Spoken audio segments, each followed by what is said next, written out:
এই জায়গার নাম কারবালা।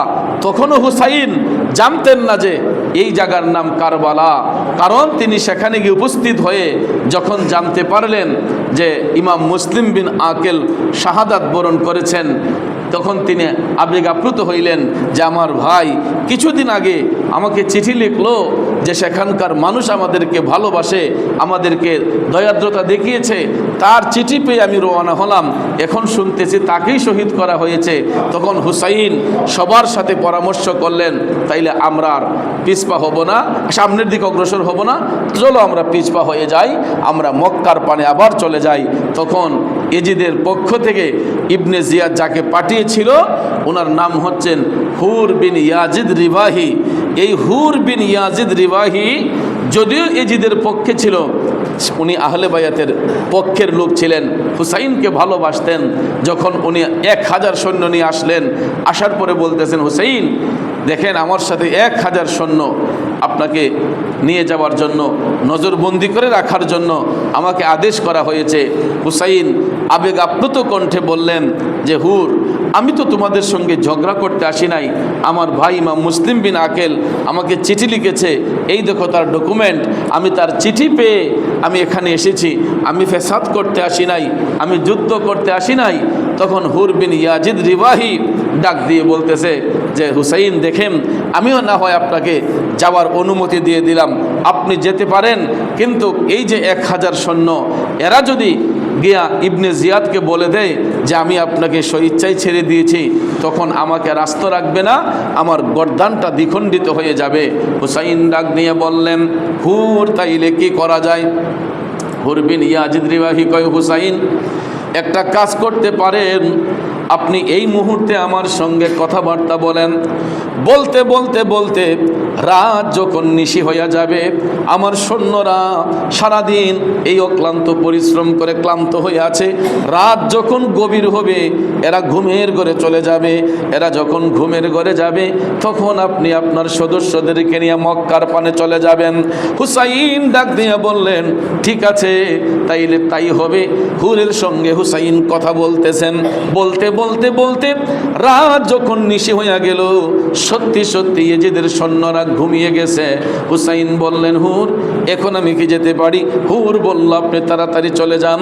ইমাম হুসাইন রাদিয়াল্লাহু তাআলা আনহু সমস্ত সদস্যদেরকে নিয়ে তিনি যখন মক্কার দিকে রওনা হয়ে গেলেন, সারাটা রাত হাঁটাহাঁটি করার পরে সকাল যখন হয়ে গেছে, ইমাম হুসাইন দেখতে পান যেখান থেকে তিনি রওনা করেছিলেন সারাটা রাত ঘোরার পরে দেখা যায় হুসাইন একই জায়গার মধ্যে অবস্থান।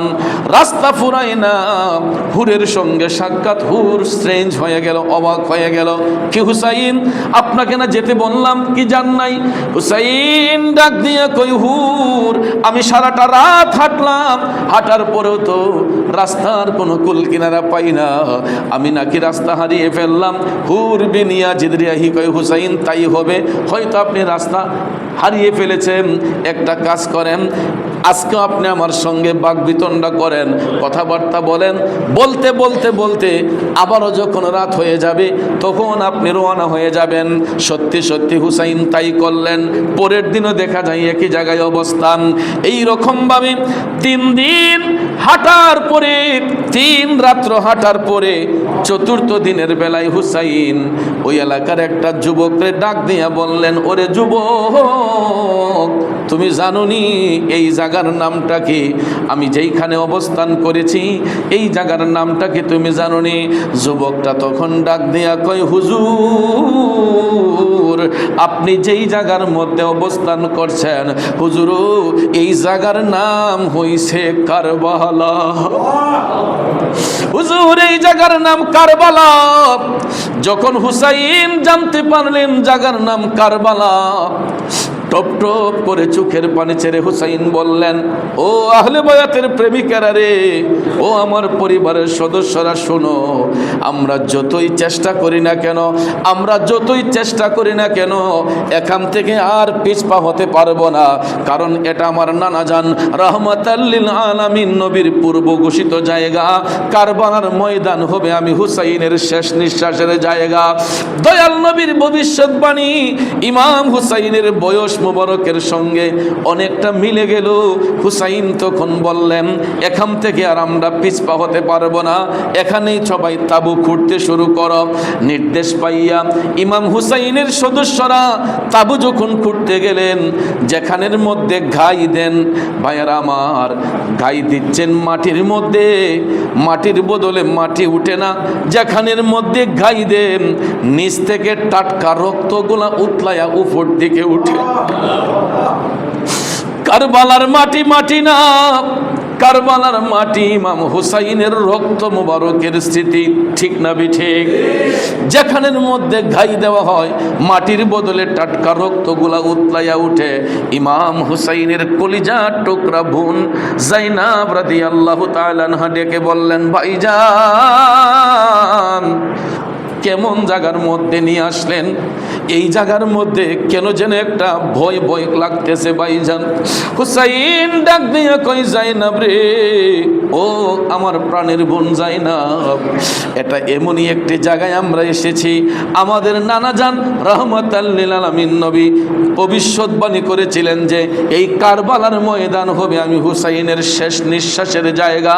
এই জন্য যতই কষ্ট হোক না কেন আমাদেরকে এই জায়গাতেই অবস্থান করতে হবে। সকিনা ডাক দিয়া কই, আব্বা কেন যেন ওই জায়গার মধ্যে একটা ভয় ভয় লাগতেছে, আমাদেরকে কোন জায়গায় নিয়ে আসলেন? হুসাইন আপন কন্যাকে ডাক দিয়ে বললেন, সকিনা রে, কারণ এই জায়গার নাম হলো কারবালা, আমার নানা জান রাহমাতাল লিল আলামিনের পূর্ব ঘোষিত জায়গায় হলো কারবালা, এখানে আমাদেরকে অবস্থান করতে হবে।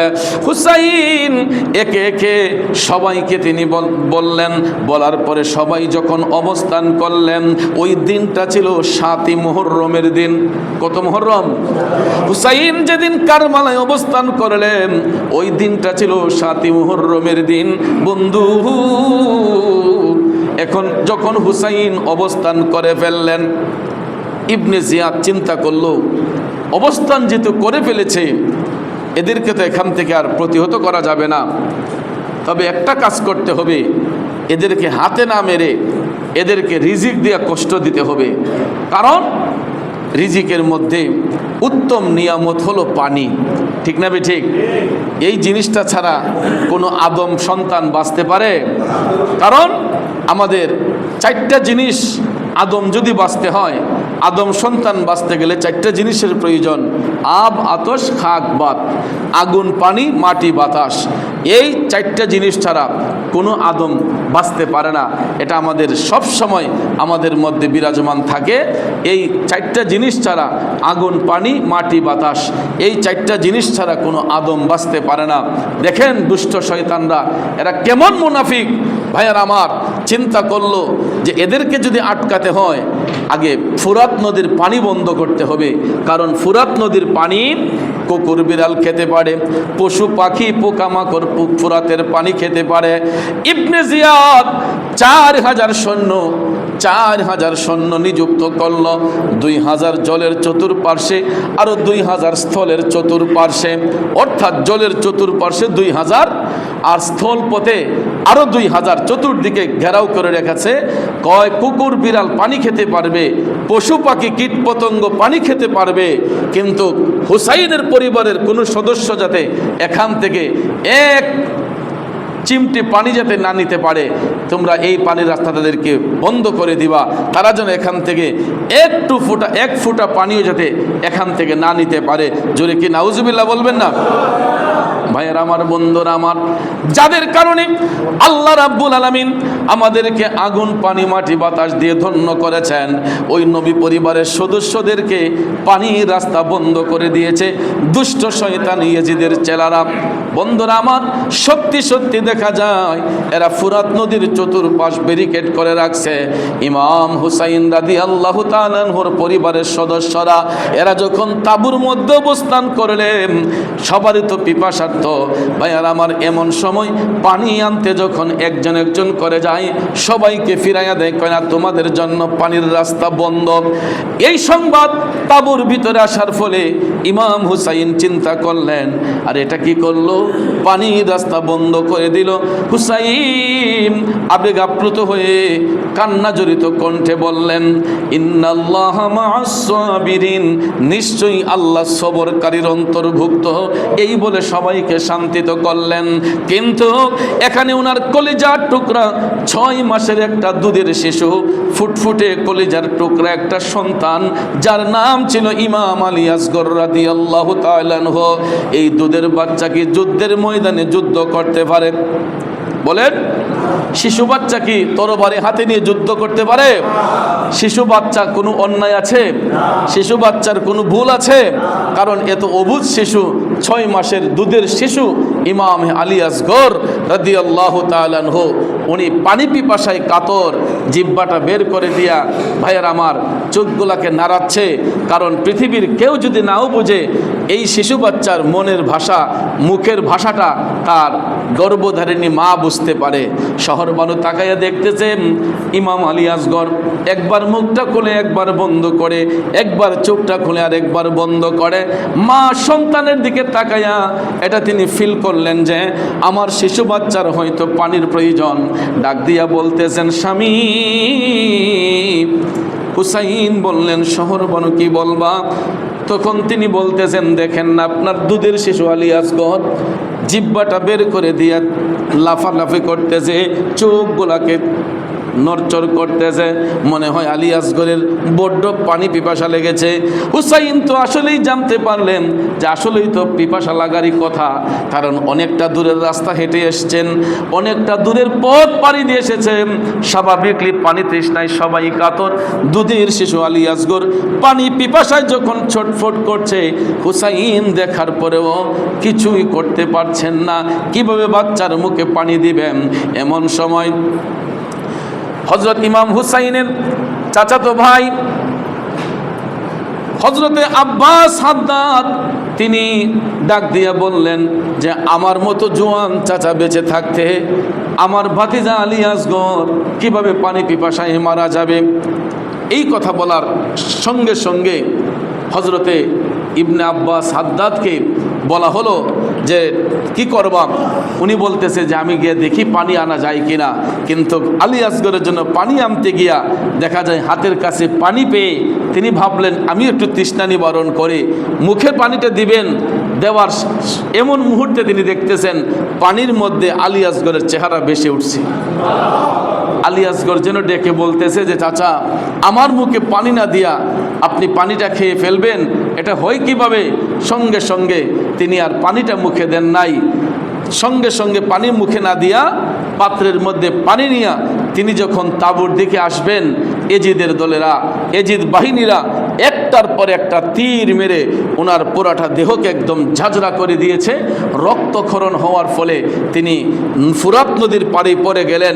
পিছন থেকে আইসা এই জালেমের দলেরা ওনার 2টা বাহু কেটে দিয়েছে, 2টা হাত যখন কেটে দিয়েছে, উনি পায়ের উপর ভর করে পানির পাত্রটাকে উরুর চিপার মধ্যে নিয়ে তিনি এভাবে লাফায় লাফায় হাঁটতেছেন। তখন এরা কি করলো, ওনার 2টা পা ঘিরা পর্যন্ত কেটে একদম আলাদা করে দিয়েছে। ঠাস করে তিনি জমিনে পড়ে গেলেন। একদিকে তীরের আঘাত, অপর দিকে বুকটাকে জমিনে লাগাইয়া পানির পাত্রটাকে মুখে নিয়ে কামড় দিয়া ধরে হেঁচড়াইয়া হেঁচড়াইয়া তাঁবুর দিকে যাচ্ছেন। এরপর উনি আলী আসগরের মুখে একটু পানি দেওয়া যায়, কিন্তু ওই জালেমের দলেরা পিছন দিক থেকে ওনার গর্দানকে লক্ষ্য করে এমন একটা সেদ মারছে বাজানো, ফুরাত নদীর পারে আব্বাস হাদ্দাদ তিনি শাহাদাত বরণ করে ফেললেন। ইন্না লিল্লাহি ওয়া ইন্না ইলাইহি রাজিউন। হযরত ইবনে আব্বাস শাহাদাত বরণ করলেন। আলী আসগরের মুখে পানি দিতে পারেন নাই। সংবাদ চলে গেল তাঁবুর ভিতরে। হুসাইন ডেকে বলতেছেন, আর কোনোদিন আমার আব্বাসকে তোমরা পাইবা না। আমার ভাই আব্বাস আমার নানা জান রাহমাতাল লিল আলামিন নবীর কাছে যাইয়া কাউসারের পানি পান করতেছে। জুড়ে জুড়ে কন্যা সুবহানাল্লাহ। এরকমভাবে এই শহীদের লিস্টটি শুরু হয়ে গেল। প্রথমে ইমাম মুসলিম বিন আকেল শহীদ হলেন, দ্বিতীয়ত হজরতে ইবনে আব্বাস হাদ্দাদ তিনি শাহাদাত বরণ করলেন। 3 নম্বরে যিনি শহীদ হলেন উনি হলেন ইমাম হুসাইনের কলিজার টুকরা যুবক সন্তান ছিলেন, 18 বৎসরের যুবক, যিনার নাম হচ্ছে হজরতে ইমাম আলী আকবর রাদিয়াল্লাহু তাআলা আনহু। ওনার পেস কাটিংটা এতই নূরান্বিত ছিল, এতই সুন্দর ছিল, হুসাইন বলতেন যে আমি যখন আমার আলী আকবরের দিকে তাকাই তখন আমি আমার নানাজান রাহমাতাল্লিল আলামিন নবীরে দেখার স্বাদ মিটাই। আমি যখন আমার আলী আকবরকে দেখি আমার নানাজান রাহমাতাল্লিল আলামিন নবীকে দেখার স্বাদ মিটাই। এত সুন্দর নূরান্বিত চেহারা ছিল। এই 18 বছরের যুবক সন্তান ইমাম আলী আকবর তিনি ডেকে বলতেছেন, আব্বা আমার মতো একটা যুবক ভাই বেঁচে থাকতে আমার কলিজার টুকরা শিশু ভাই আলী আসগর কেমনে পানি পিপাসায় মারা যায়, আপনি আমাকে অনুমতি দেন। হুসাইন বললেন, আলী আকবর এই জালিমের দলেরা তোমার এই নুরানি চেহারা দেখার পরেও এদের অন্তরে কোনো দয়া মায়া হবে না, এরা পানি দিবে না। তখন তিনি বললেন যে আমি বেঁচে থেকে লাভ কি, আপনি আমাকে অনুমতি দেন, হয়তো পানি আনবো আর না হয় শহীদ হয়ে যাব। হয়তো পানি আমার ভাইয়ের জন্য আনবো, না হয় শহীদ হয়ে যাব। ইমানি চেতনা অন্তরে নিয়া হুসাইন অনুমতি দিয়া নিজের হাতে ঘোড়ার লাগাম ধরে ঘোড়ার উপর সন্তানকে উঠাইয়া বলতেছেন, আলী আকবর রে যাও যাও, আর হয়তো এই মায়াবী চেহারাটা কোনোদিন দেখা হবে না, আর হয়তো দেখা হবে না। যাও যাও, কাউসারের পানি নিয়া আমার নানাজান রাহমাতাল্লিল আলামিন তোমার জন্য অপেক্ষা করছেন। সত্যি সত্যি হযরত ইমাম আলী আকবর বীর বিক্রম আক্রমণ নিয়া ফুরাত নদীর মধ্যে ঝাঁপিয়ে পড়লেন। দেখা যায় মেষের পালের মতো শত শত এজিদ বাহিনীকে কতল কইরা গলাটা শুকায় আসছে, আবার গোড়া নিয়ে তাঁবুর মধ্যে আসছেন। হুসাইন বললেন, কি ব্যাপার? ইমাম আলী আকবর কয়, আব্বা তরবারিটা ঘুরাইতে ঘুরাইতে আমার গলাটা শুকাইয়া গেছে, যদি একটু গলাটা ভিজাইতে পারতাম, গলাটা যদি একটু ভিজাইতে পারতাম আরো শত শত এজিদের সৈন্যকে কতল করতে পারতাম। সঙ্গে সঙ্গে হুসাইন চোখের পানি ছেড়ে কান্না করে বলতেছেন, আলী আকবর এই মুহূর্তে সব কিছু দিতে পারি, কিন্তু পানি দেবো কেমনে রে? পানি তো ফুরাত নদীর পানি ছাড়া দুনিয়াতে আমাদের আর কোনো পানির ব্যবস্থা নাই। ইমাম আলী আকবর এই কথা শোনার পরে মাথাটা নিচু করে ফেললেন। সন্তানের তৃষ্ণা নিবারণ করে দেওয়ার জন্য হুসাইন নিজের জিব্বা মুবারকটা বের করলেন। হুসাইন নিজের জিব্বা মুবারকটা বের করে আলী আকবরকে বলতেছেন, আলী আকবর নেও নেও, বাবার জিব্বাটা চুষিয়া শেষবারের মতো গলাটা ভিজাইয়া যাও। হুসাইন নিজের জিব্বা বের করে দিয়া ইমাম আলী আকবরকে বললেন, বাবার জিব্বাটা চুষিয়া একটু গলাটারে ভিজাইয়া যাও। এই বলিয়া আলী আকবরকে আবার ময়দানে পাঠাইলেন। ইমাম আলী আকবর পানি আনতে যাইয়া ফুরাত নদীর পারে এই শয়তান ইয়াজিদ এর অনুসারীদের হাতে তিনিও শাহাদাত বরণ করে ফেললেন। হুসাইন কান্নায় আবেগপ্লুত, শহর বানু কান্দে, আলী আকবর এখনো আসে না কেন? হুসাইন বললেন, শহর বানু রে, তোমার কলিজার টুকরা সন্তান আলী আকবর আর কোনোদিন তোমার কোলে ফিরে আসবে না। আমার নানা জান রাহমাতাল্লিল আলামিন নবীর কাছে যাইয়া কাউসারের পানি পান করতেছে। এক পর্যায়ে দেখা যায় আলী আসগর একদম সংকটময় অবস্থা, অর্থাৎ আলী আসগর তিনি পানি পিপাসায় এমনই কাতর হলেন, ওনার লাগাম দিয়া সেব্বা বের হয়ে গেছে, চোখগুলা উল্টাইয়া গেছে। হুসাইন বললেন, শহরবানু আমার কোলে দাও, আমি একটু তাকে নিয়ে ফুরাতের পারে যাই, হয়তো আমার কলিজার টুকরা সন্তানকে দেখলে এই এজিদ বাহিনীর একটু মায়া হতে পারে। এই বলে কোলে নিয়ে যখন তিনি ফুরাত নদীর পারে গিয়া বললেন, হে জালেমের দলেরা, আমি হুসাইনের পানির প্রয়োজন নাই, আমার কলিজার টুকরা সন্তান আলী আসগর দেখ ছেব্বা বের হয়ে গেছে, চোখগুলা উল্টাইয়া দিছে, আমার কলিজার টুকরা জাদুকে তোদের হাতে করে একটু পানি দে। কিন্তু এরপরও এরা পানি দিতে চাইল না। চিন্তা করলেন, আমি পিতা হইয়া আমার চোখের সামনে আমার বাচ্চা বাচ্চাটা মারা যাবে, এটা কেমনে হতে দেই? ইমাম আলী আসগরকে ফুরাত নদীর পারে শোয়াইয়া হুসাইন একটা দৌড় দিয়া ফুরাত নদীর মধ্যে ঝাঁপ দিয়া হাতের মধ্যে কইরা একটু পানি আইনা বাচ্চার মুখে দিবেন। ঠিক ওই মুহূর্তে হরমেলা বিন কাহেল নামে একটা এজিদের চেলা, হরমেলা বিন কাহেল নামে একটা এজিদের চেলা একটা ধারালো তীর এমনভাবে আলী আসগরকে লক্ষ্য করে ছুঁড়ে মারল, ইমাম আলী আসগরের গলা মুবারক দিয়া তীরটা ঢুইকা এপাশ থেকে এই পাশ দিয়া বের হয়ে গেছে।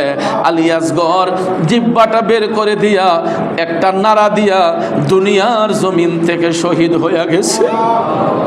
হুসাইন কান্দে, কি জবাব দেব শহর বানুরে, কি জবাব দেব আমার বোন জাইনাব রে। সন্তানকে কোলে নিয়ে তাঁবুর মধ্যে আসলে সবাই মনে করেছে এখন মনে হয় আলী আসগর পানি পান করেছে। হুসাইন কথা বলে না। জাইনাব ডাক দিয়ে বললেন, ভাইজান কি ব্যাপার, কথা বলছেন না কেন? তখন হুসাইন ডাক দিয়া কয়, ও জাইনাব, ও আমার শহর বানু, আমার কন্যা সখিনা, তোমরা শুনো রে, আমার আলী আসগর আর কোনোদিন পানি চাইবে না, আর কোনোদিন দুনিয়ার পানি খাইবে না। আমার আলী আসগর এখন থেকে জান্নাতের মধ্যে কাউসারের পানি পান করবে। আমার নানাজান রাহমাতাল লিল আলামিন নবীর কাছে যাইয়া কাউসারের পানি পিলাবে। তখন সবাই কান্নায় আবেগপ্লুত। ওই দিনটা ছিল ৮ই মুহররমের দিন, যেই দিন আলী আসগর শাহাদাত বরণ করেছেন। ৮ই মুহররমের দিনে কারবালার প্রান্তরে ফুরাত নদীর পারে দুধের শিশু আলী আসগর শহীদ হয়েছেন।